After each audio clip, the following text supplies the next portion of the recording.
Assalamu alaykum warahmatullahi wabarakatuh. Kama tulivyojitambulisha, naitwa Isa Baruti, nafanya kazi ya Amsons Group kama Learning and Development Advisor. Kuna changamoto nyingi sana kwenye masuala ya kiuongozi, na moja ya framework ambayo inawezekana leo tukashare hapa itatusaidia sisi kwa jumla ni hii framework ya 5 Levels of Leadership by John Maxwell. Na hebu image siku moja Adamu umekuwa appointed kuwa manager katika project engineering huko Kisesa. Baada ya kufika kule siku ya kwanza, wiki ya pili tu introduce new system.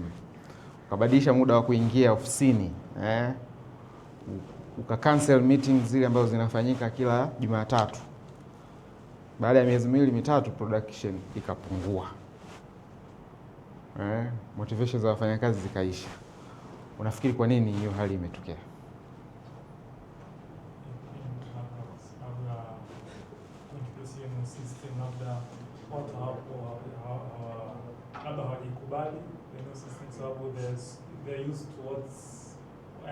They're used to what we were doing previously. If it's not a problem to fix it. Back on labda tuongeze kitu kipya, wanaona au sijawahi protest kama tunataka kufanya kitu kama tulivyokuwa tunafanya zamani. Udhaifu wanafikiri kwa sababu gani imetokea? Wiki ya pili ukaintroduce vitu vipya, cancel vitu vya zamani.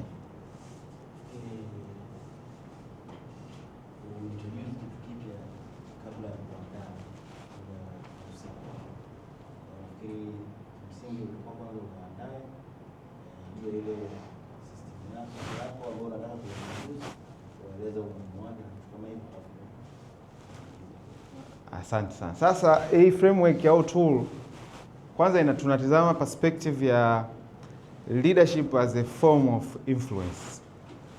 Mwenyewe anasema nothing more, nothing less.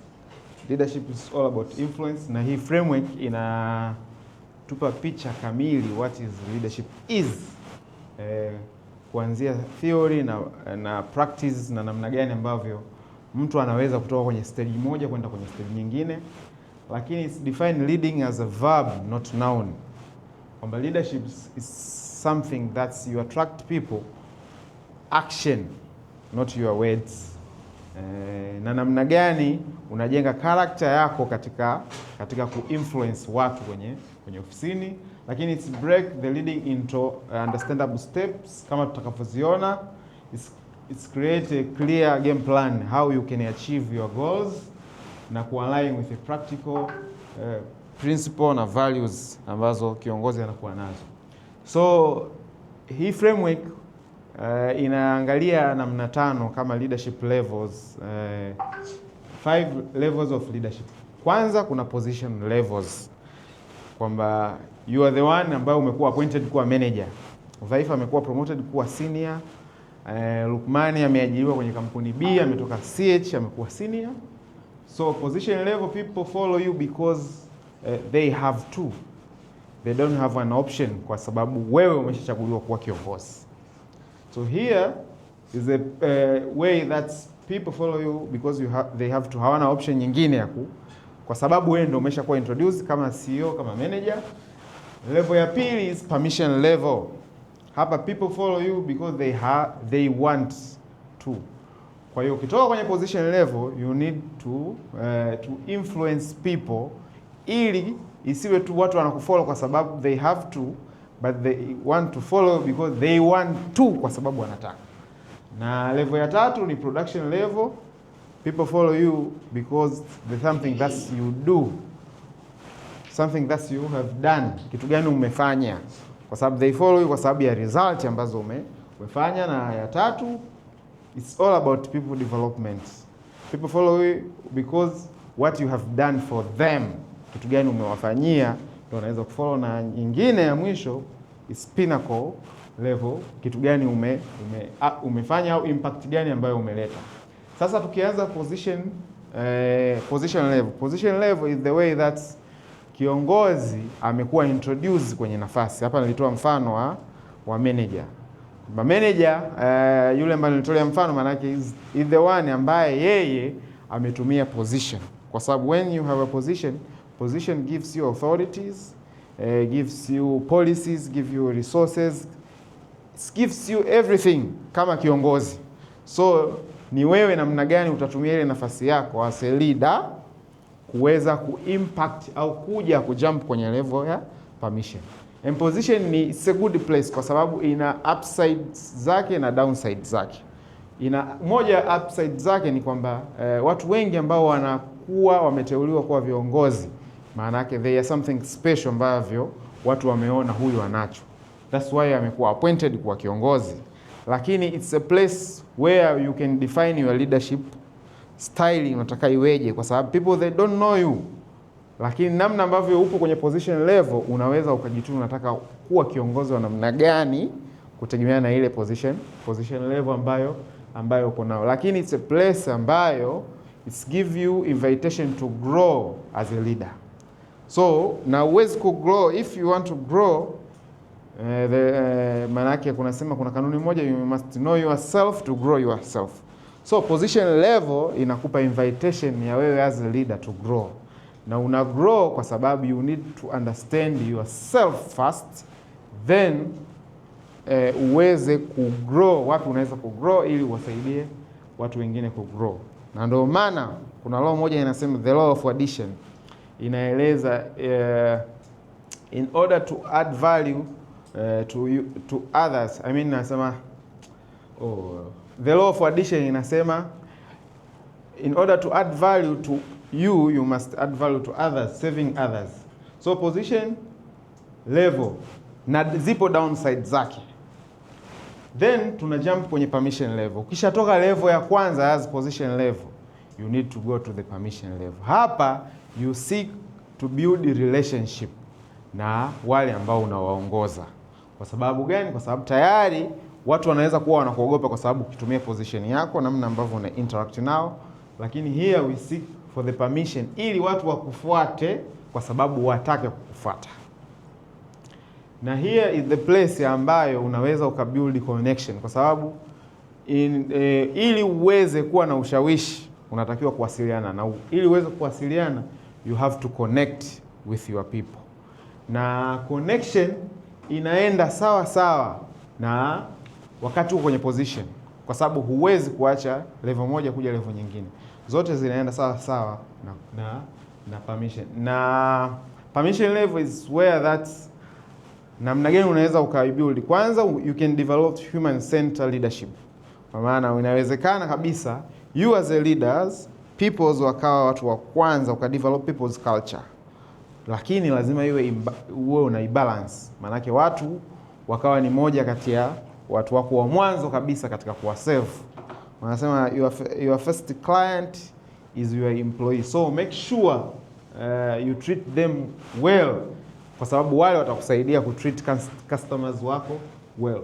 So permission level it's seek for the issue of namna gani unaweza ukadrive influence kwa watu wako, lakini namna gani unaweza ukadevelop accountabilities na influence within your team. Then production level. Production level hapa tunazungumzia the issue of result. Nini umefanya? Na hapa ndio sehemu ambayo leaders ana create credibility yake, kuonyesha the impact, the revenue. Hapa we speak about the business, the people development. Na ndio maana kuna the father of modern management anazungumza there is two type of leaders, those who produce results and those who give you the reason why they didn't. So the leaders who is producing result here, that's we speak. Kwamba tayari umeshatoka kwenye position level, you come up with permission level, mahusiano na watu yamekuwa, then tunategemea wewe utuletee matokeo. Tuone revenue zimekuwa, kama umepewa KPIs za kufikisha 80% au kuwafikia wateja, tumeona enhancement ya employees kwenye ofisi zimekuwa, skills zao zimeendeleweka. Baada ya hapa we come to people development. Hapa we seek about namna gani unaweza kuendeleza wale watu wako. Na watu wako ili uweze kuendeleza zina change, kwa sababu when people develop kwenye taasisi, maana yake na wao wanachangia kwenye kuleta result kwa kiasi kikubwa. Na siku zote people quit people, not organization. Watu wengi wanaacha kazi kwa sababu ya watu, sio taasisi. Na watu wakiacha kazi kwa sababu ya taasisi, mara nyingi it depend the culture environment ambayo ipo eneo. When someone kama ni smart kweli, wengi wanaweza kuacha kazi kwa sababu ya taasisi, wanaacha kazi kwa sababu ya watu, kwa sababu hao watu ndio wana build a culture kwenye taasisi. So people development, we speak about the how. As a leader you mentor, you have a coaching programs na wale watu, na namna gani unaweza wakafeel kwamba they are the place ambayo wao wanaweza kudevelop as a leader, lakini once they enhance their skills wanaweza kuproduce result ambazo sisi tunazitegemea. So hapa kuna assignment, the promotion scenario. Manager A, excellent technical knowledge, long working hours, personally solving the most problems, strong operational control.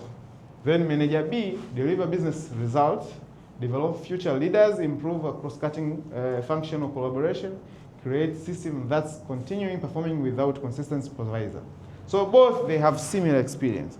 So if you are a CEO, who will you like to promote to the senior leadership position? Manager A or manager B, and why? Then why B? Not A. Adam. So anaweza work on other people as opposed to manager A ambaye anaonekana iko vizuri when he works by himself or herself. Kama technically iko vizuri, any skill set wise iko vizuri, lakini so ukiwa unafanya kazi na watu, that's a separate scale which inaonekana manager A doesn't have opposed to manager B. Twa manager B kwa sababu kazi ya manager sio kufanya kazi, ni manager anafanya kazi. Lakini pia kusimamia matokeo ya biashara. Inaonekana manager A ni more of a good employee rather than a good manager. Asante. That is production level.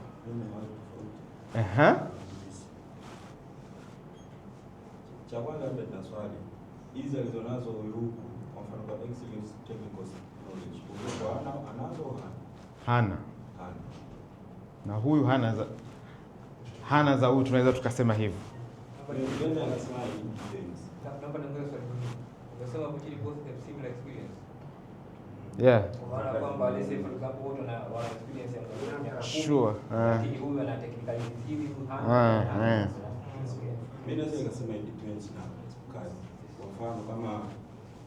mfano kama manager au hapo anafanya kwenye Refer to our questions. You would like to promote to the senior leadership positions.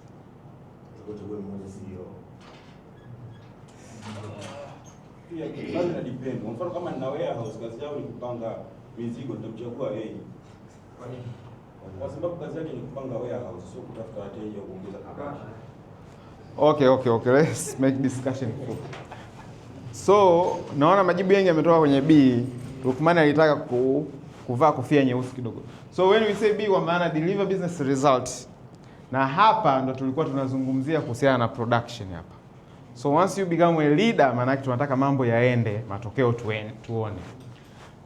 Haima result, develop future leaders. Kwa kazi moja ya kiongozi ni kudevelop leaders wengine. Na how anawezaje kudevelop leaders? This is solve a problem personally. Lakini huyu ana multiply leaders wa solve employees waweze kusolve matatizo na wao, sio asolve yeye peke yake. Improve cross-cutting function collaboration. Maana yake ana promote issue ya teamwork kwenye ofisi, create system that contribute to performance. Hapa tunataka long life learning system ambayo itasaidia kwenye performance kwa kiasi kikubwa. So technically inawezekana huyu akafiti baadhi ya sehemu, lakini hapa tunataka kwa sababu tumpromote senior leader ambaye yeye atakuwa licha ya kuwa analeta matokeo, ana develop watu, na hawezi kudevelop watu mpaka a create a relation na permission level. So the last ni pinnacle level. Hapa tunazungumza kwamba leader ana show the impact. Wengi ameshakaa kwenye position level kwa muda mrefu, ana influence ya watu, ana watu ambao wamewazalisha kama viongozi, ameleta matokeo. Sasa hivi tunataka nini? Huyu sasa ile repetition yake anaitumia ku encourage watu, ku motivate watu, kufanya coaching programs na ku inspire other generations. So hizi zote zinapita namna gani you as a leader uweze kujua kwamba which level ambayo uko sasa. Upo kwenye position level, you just focusing na position level, kwamba wewe una rules na regulation ambazo zinakuguide peke yake, kwamba haujui wale unaoongoza ni watu na watu wana cases zao. Au upo kwenye permission level, you seek for the permission, na ili uweze kudevelop hilo maana yake lazima uwe na self awareness, au na mwisho wa siku we expect kwamba tayari umeshatengeneza matokeo na vitu vingi, you become a leader ambaye unaleta impact na kuweza kuwa influence watu wengine within and outside the organization. Na hapa kuna video nataka tutizame kidogo.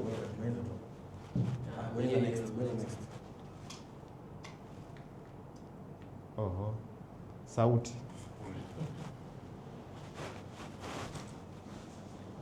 Hapa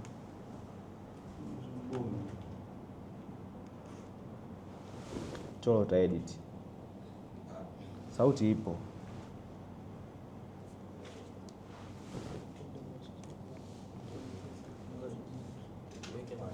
Eh?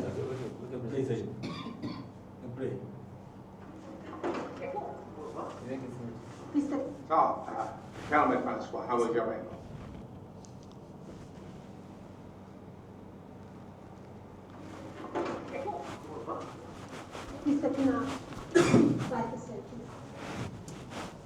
Tusikilize jamani.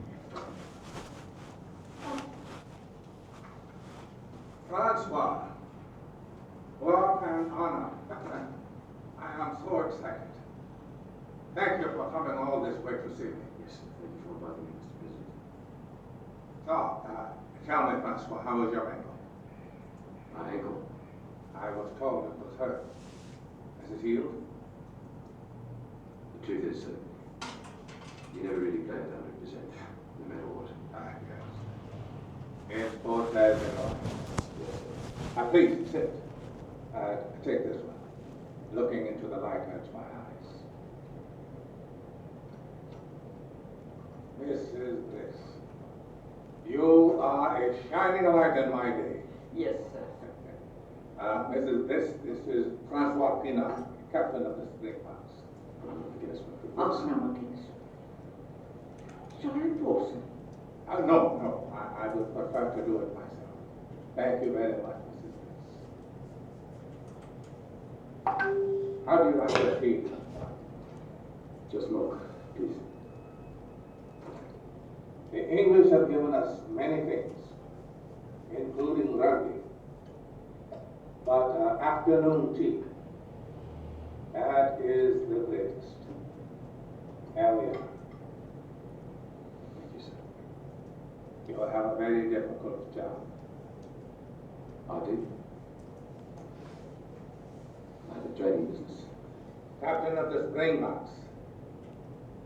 A very difficult job. Well, not compared to yours, Mr. President. Well, no one is trying to tear my head off while I'm doing mine. Yes, sir. Tell me, Francois, what is your philosophy on leadership? How do you inspire your team to do their best? By example. I've always thought to lead by example, sir. But that is right. That is exactly right. But how to get them to be better than they think they can be, that is very difficult, I find. Inspiration, perhaps.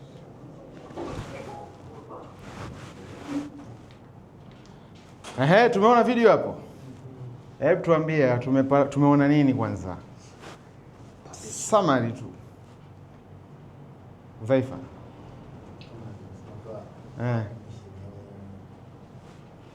kiongozi, lakini wewe anavyopokea hata watu wake wengine wake pia mtambulisha mgeni licha ya kuangalia labda ukubwa wa mgeni na yule, lakini pia yeye kuonyesha kwamba yeye anaweza kuhudumia yule mgeni wake na nini ambacho kitu ambacho angeweza kufanya kwa yule mhudumu. Kwa hiyo ana feel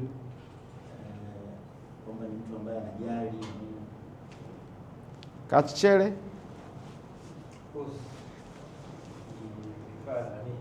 ni mtu ambaye tayari anafundisha, lakini kwa inspirational kwa watu wanaomzunguka kwa jinsi anavyotreat katika namna tofauti.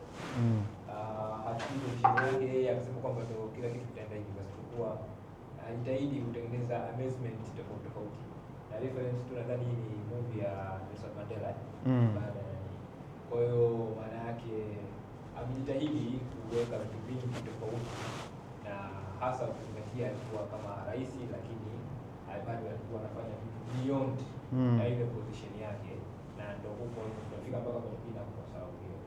Yeah, leadership is all about who you are, and it's not about who you are, it's who you attract. Na attraction inategemea sana na interaction yako wewe pamoja na watu. So hapa kuna vitu vingi tumeviona. Moja ya scenario ni kwamba kuwafahamu watu, yaani unawafahamu majina na mambo yao mengine. So it's time haiwezi kutosha hapa, kuna video nyingi. Hapa kamjua jina, maana yake kamuita kwa jina lake, na names ni moja kati ya powerful concept ambayo inaweza ikafanya wewe utengeneze influence. Ndio maana makampuni siku zote ninasema makampuni yote duniani makubwa yanatumia kukuita wewe kwa jina lako, kufanya personalized ili yavutie. Tukifungua Google hapa tunaona Google wametengeneza ile logo kutegemea na siku yako ya birthday. Ukienda kwenye telecommunication companies wanafanya personalized, wanakutumia personalized message siku yako ya kuzaliwa. Habari tu tumekupa dakika 5 na MB 10 za bure kutoka mtandao AYNZ. The same tu Coca-Cola wanatumia vizuri ile customer user experience. Wanaweza kukuletea soda ambayo imechapishwa jina lako. Sasa majina, Nelson Mandela alivyomuita kwa jina maana yake ni powerful tone. Lakini amejua kama anaumwa. Akamuuliza anaendeleaje kuhusu enka na vitu kama hivyo. Lakini amemuuliza kwamba how do you inspire your team to do better? Maana yake hapo ana create ile curiosity scenario na yeye ajione kwamba yuko kwenye position as a leader ili aweze kwenda sasa. So kwa ujumla tunatakiwa tuchukue somo la leo kwamba leadership is not about words. Maana yake unachokisema inabidi kiwe transferred to the actions, kwa sababu people see what people do. So uone kama unatuambia watu waje saa 2, wewe unakuja saa 4, watu kuja saa 2. Kwa the value that you have, maana yake inabidi hizo value zinatakiwa ziwe verb not noun, uweze kushina. So nafikiri niishie hapo kwa sababu muda hautoshi, lakini nafikiri other presentation tutafocus na level moja. Nafikiri ndio litakuwa viko vizuri zaidi ili tuweze ku leverage zaidi hapo. Asante sana. Shukrani sana.